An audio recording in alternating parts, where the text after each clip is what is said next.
नमस्कार दोस्तों अभी हाल ही में जापान के द्वारा इंटरनेट स्पीड के मामले में एक बार फिर से रिकॉर्ड कायम कर दिया है। और ये जो स्पीड अभी हाल ही में जापान के जो साइंटिस्ट हैं उनके द्वारा लाइब्रेरी में निकाली गई है, इस स्पीड के मुकाबले चीन भी नहीं है। और इसके साथ टॉप कंट्रीज है दुनिया के, जिनके पास 5G टेक्नोलॉजी से भी ज़्यादा फास्टेस्ट टेक्नोलॉजीज हैं। अमेरिका के पास भी इतनी स्पीड अभी तक लाइब्रेरी में नहीं देखी गई है, इतनी स्पीड देखी गई है अभी हाल ही में जापान में जो टॉप स्पीड निकाली गई है लाइब्रेरी में वो 1.02 PBPS तक की स्पीड देखी गई है। और ये दुनिया की सबसे फास्टेस्ट है, यानी आज तक इसके बराबर दुनिया में किसी भी देश के द्वारा जो है इतनी स्पीड इंटरनेट के मामले में नहीं देखी गई है। और ये जो स्पीड है ना, वो भारत की टोटल जो अभी भारत में स्पीड आ रही है, नॉर्मल स्पीड आती है, उस स्पीड से करीबन 1,60,00,000 गुना ज़्यादा है भारत से। तो ये कहीं ना कहीं दुनिया में एक टॉप लेवल पर स्पीड है। चलिए इसके बारे में थोड़ा डिटेल से समझ लेते हैं कि जापान के द्वारा ये जो स्पीड है वो किस टेक्नोलॉजी का इस्तेमाल करके किस तरीके से निकाली गई है, इसके बारे में समझेंगे। और इसके साथ समझ लेते हैं कि ये टेक्नोलॉजी है वो किस तरीके से काम करती है। और इसके साथ भारत अभी कहाँ पर काम कर रहा है, किस जगह पर स्टैंड करता है इसमें दुनिया में, जापान किस जगह पर है और अदर कंट्रीज किस जगह पर है, इसके बारे में समझेंगे। और इसके साथ जो मेन चीज़ है ना वो समझेंगे कि आखिरकार इंटरनेट को टॉपेस्ट स्पीड पैमाने पर कौन सा पैमाना है जहाँ पर इंटरनेट की जो टॉप स्पीड है, यानी इस जो अभी हाल ही में रिकॉर्ड की गई है उससे भी बड़ी कोई पैमाना है जहाँ पर इस इंटरनेट की स्पीड को जो है मापा जाता है। इन सब के बारे में चलिए समझ लेते हैं। मेरे साथ वीडियो में अंत तक बने रहिए। मेरा नाम है सचिन और मैं कंसीडर IAS की एक और नई वीडियो में आप सभी का स्वागत करता हूँ। अब यहाँ पर खबर की बात करते हैं तो खबर है Japan breaks internet speed record with 1.02 PBPS। It can download all of Netflix in 1 second, यानी 1 सेकेंड के अंदर ही अंदर ये पूरे के पूरे नेटफ्लिक्स को, नेटफ्लिक्स की जो लाइब्रेरीज है उन्हें 1 सेकेंड में डाउनलोड कर सकता है। और जापान ने इंटरनेट के मामले में, इंटरनेट स्पीड के मामले में जो है रिकॉर्ड जो है कायम कर दिया है। और इसके बारे में जो जानकारी है वो जापान की खुद जो नेशनल एजेंसी है उसके द्वारा दी गई है। और प्रेस रिलीज करके बताया गया है कि जापान के द्वारा वर्ल्ड रिकॉर्ड अचीव किया गया है ट्रांसमिशन और कैपेसिटी जो डिस्टेंस है उसके मामले में। इसमें उपयोग किया गया था वो 19 कोर का एक ऑप्टिकल फाइबर, और इसके साथ स्टैंडर्ड क्लैडिंग जो डायमीटर है उसके द्वारा करीबन 1,808 किलोमीटर ट्रांसमिशन किया गया था। और इसके थ्रू 1.02 पेटाबाइट पर सेकंड तक की स्पीड इनके द्वारा अचीव की गई है, जो कि दुनिया में एक रिकॉर्ड है। अब तक किसी भी देश के पास इस तरीके की टेक्नोलॉजी नहीं है।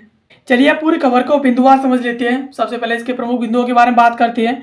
तो जापान के NICT यानी national institute of information and communication technology ने 1.02 पेटाबाइट प्रति सेकंड की एक नई विश्व रिकॉर्ड इंटरनेट स्पीड जो हासिल की है, जिसे उन्होंने 19 कोर ऑप्टिकल फाइबर के जरिए 1,808 किलोमीटर दूरी पर लैब परीक्षण में प्रदर्शित किया है। यह स्पीड इतनी तेज़ है कि इससे 1 सेकंड में हज़ारों बार नेटफ्लिक्स की जो लाइब्रेरीज है वो, इसके साथ विकिपीडिया की जो इंग्लिश लाइब्रेरीज है वो डाउनलोड हो जाएंगी। यानी जापान की जो NICT है उसके द्वारा प्रेस रिलीज में बताया गया है कि उसके द्वारा 1.02 पेटाबाइट प्रति सेकंड की स्पीड हासिल करके दुनिया में एक विश्व रिकॉर्ड हासिल कर दिया है। और इसमें इनके द्वारा 19 कोर ऑप्टिकल फाइबर उपयोग किया गया था। और ये स्पीड इतनी फास्ट है कि ये 1 सेकंड में हज़ारों बार नेटफ्लिक्स और विकिपीडिया को डाउनलोड कर सकती है। अभी जापान ने ऐसा कैसे किया, तो उन्होंने सुमितोमो इलेक्ट्रिक और यूरोपीय शोधकर्ताओं के साथ मिलकर के 19 कोर ऑप्टिकल फाइबर विकसित की है, जिसकी क्लैडिंग ट्रेडिशनल 0.125 मिमी व्यास वाली होती है, जिसे मौजूदा इंफ्रास्ट्रक्चर में आसानी से फिट हो जाता है ये। और इसके साथ 86.1 किलोमीटर के एक 19 लूप बनाने के बाद कुल 21 रिले पथ से सिग्नल को 1,808 किलोमीटर तक इसके द्वारा ट्रांसमिट किया गया था। यानी शोधकर्ताओं के साथ मिलकर के, इसमें सुमितोमो इलेक्ट्रिक और यूरोपीय शोधकर्ताओं के साथ मिलकर के काम किया था NICT के द्वारा। तो यहाँ पर इनके द्वारा एक 19 कोर ऑप्टिकल फाइबर विकसित किया गया था। और इसमें क्लैडिंग ट्रेडिशनल लेवल की जो है 0.125 मिमी व्यास वाली यहाँ पर क्लैडिंग की गई थी, जो कि वर्तमान जो इंफ्रास्ट्रक्चर है उसमें आसानी से फिट हो जाती है और इसे 1808 किलोमीटर तक जो है इनके द्वारा ट्रांसमिट करके इतनी स्पीड जो है विकसित की गई थी। यहाँ पर प्रत्येक लूप में सैटेलाइट एम्पलीफायर सिस्टम का प्रयोग किया था और जो कि सी और एल बैंड को अलग अलग बढ़ाता है और मीमो डीएसपी तकनीक से सिग्नल इंटरफेरेंस को हटाया था और जो कुल डेटा की जो दूरी थी वो 1.86 हेक्साबाइट किलोमीटर बनकर के यह अब तक का सबसे बड़ा जो रिकॉर्ड बना दिया गया है। यानी यहाँ पर जापान के द्वारा अपनी एडवांस टेक्नोलॉजी का उपयोग किया गया था। इसमें यूरोपीय शोधकर्ताओं का उपयोग किया गया, सुमितोमो इलेक्ट्रिक का उपयोग किया गया, इसमें इस तरीके से उपयोग किया गया और इस लूप में जो सैटेलाइट एम्पलीफायर सिस्टम था उसका भी उपयोग किया गया था और इस तरीके से इनके द्वारा जो है रिकॉर्ड कायम किया गया है। अब तकनीकी दुनिया में जापान की स्थिति की बात करें तो यह प्रयोग दिखाता है कि जापान ऑप्टिकल कम्युनिकेशन में विश्व स्तरीय जो नेतृत्व कर रहा है और इसमें विशेषकर लंबी दूरी पर जो है पेटाबाइट क्लास की स्पीड में, यानी जापान में जिस तरीके से ये प्रयोग किया गया है ये दिखाता है कि जापान जो ऑप्टिकल कम्युनिकेशन के क्षेत्र में दुनिया का नेतृत्व कर रहा है। विशेष रूप से जब लंबी दूरी की बात आती है तो वहाँ पर पेटाबाइट जो क्लास की स्पीड क्लास है उसके अंतर्गत वे पिछली लैब रिकॉर्ड्स में जैसे कि 1.7 Pbps दूरियों पर ये 2023 में किया गया था और इसके साथ 402 Tbps 2024 के अपडेट इससे लगातार ब्रेक थ्रू कर रहे हैं और इसके साथ इस उपलब्धि का भविष्य में networking, AI data handling, 6G smart cities और लॉट के लिए ये व्यापक उपयोग हो सकता है। यानी जापान के द्वारा इस तरीके के रिकॉर्ड्स पहले भी देखे गए हैं, यानी 1.7 Pbps दूरियों के लिए यहाँ पर 2023 में इनके द्वारा रिकॉर्ड कायम किया गया था। इसके साथ 402 Tbps तक का इनके द्वारा रिकॉर्ड कायम किया गया था और इसे ये लगातार बूस्ट कर रहे हैं, ब्रेक थ्रू कर रहे हैं और भविष्य में ये एडवांस नेटवर्किंग और इसके साथ AI डेटा हैंडलिंग, 6G की स्मार्ट सिटीज़ और लोड के लिए LOT जो टेक्नोलॉजी है उसके लिए ये व्यापक उपयोग में आ सकती है।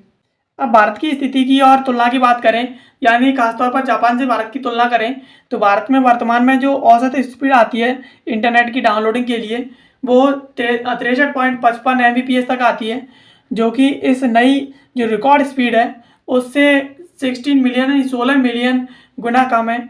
भारत 2024-25 में जो नेशनल ब्रॉडबैंड मिशन है 2.0 इसके तहत औसत स्पीड जो भारत 100 Mbps तक ले जाने का भारत के द्वारा लक्ष्य रखता है, जबकि जापान लैब स्तर पर ही पेटाबाइट स्पीड जो दिखा चुका है।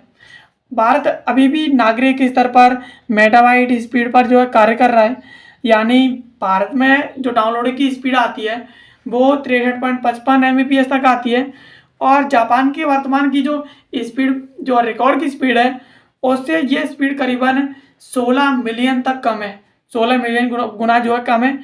यानी वर्तमान में भारत की जो स्पीड आती है वो करीबन डाउनलोडिंग के लिए भारत में 63.55 Mbps तक आती है, जो जापान की इस नई रिकॉर्ड स्पीड से करीबन 16 मिलियन तक कम है।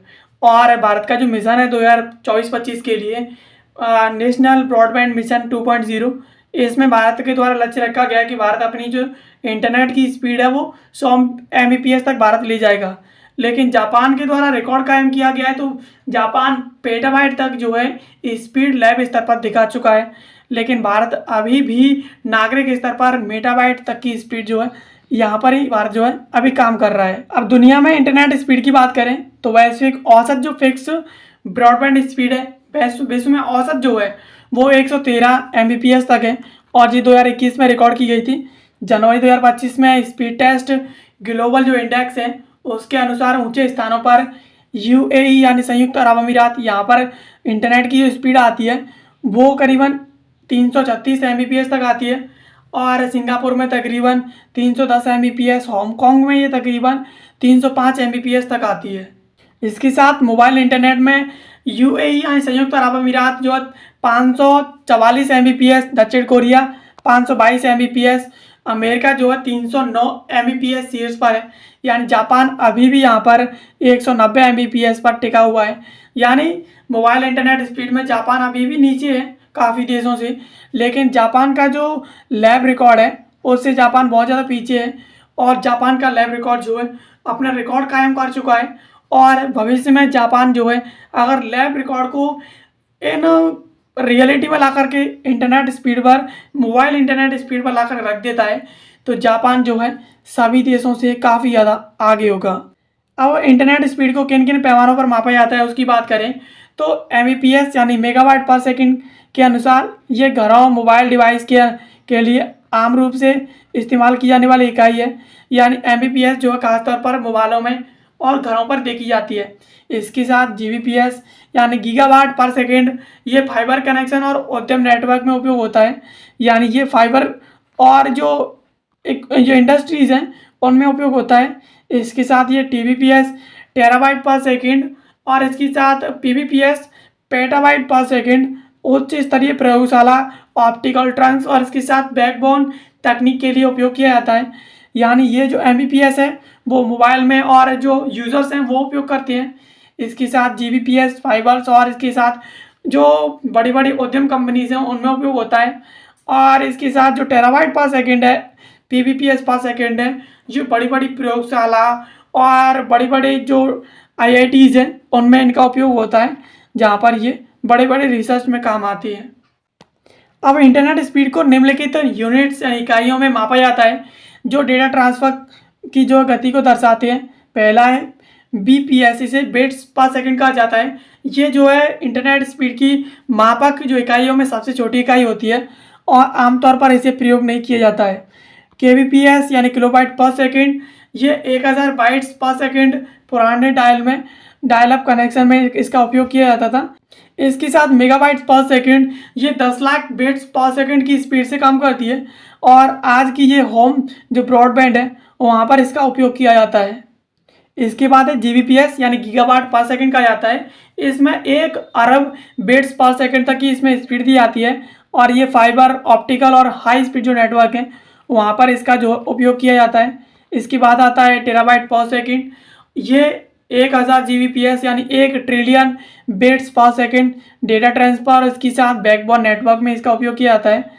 अगला है पीबीपीएस पर सेकंड, ये 1000 टेराबाइट पर सेकंड यानी 10 लाख जीबीपीएस अभी तक जो है इसका प्रयोगशालाओं में ही उपयोग किया जाता है। इसके बाद ईबीपीएस यानी इसे एक्साबाइट पर सेकंड कहा जाता है और ये 1000 पीबीपीएस यानी भविष्य की संभावनाओं में इसे प्रयोगशाला के स्तर पर देखा जाता है। यानी हाई लेवल पर देखा जाए तो ईबीपीएस यानी एक्साबाइट पर सेकंड ये जो दुनिया में इंटरनेट मापक जो पैमाने हैं उसमें सबसे हाईएस्ट है।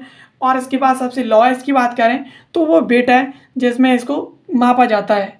अब ये न्यूज़ आधारित एक सवाल है जीएस का, इसका जवाब आपको कमेंट बॉक्स में देना है। सवाल है इंटरनेट स्पीड की गणना है वो किस इकाई से होती है। आपके पास ऑप्शन है, ऑप्शन ए बाइट्स पर सेकंड, ऑप्शन बी है हर्ट्ज पर सेकंड, ऑप्शन सी है बिट्स पर सेकंड, ऑप्शन डी है मेगावाट पर सेकंड। इसका जवाब आप कमेंट बॉक्स में दीजिए। ये न्यूज़ पर आधारित ही सवाल है, आसानी से आप इसका जवाब दे सकते हैं। बाकी वीडियो देखने के लिए आप सभी का बहुत बहुत धन्यवाद। मिलते हैं किसी अगली वीडियो में किसी नए और महत्वपूर्ण टॉपिक के साथ। तब तक के लिए आप सभी का बहुत बहुत धन्यवाद।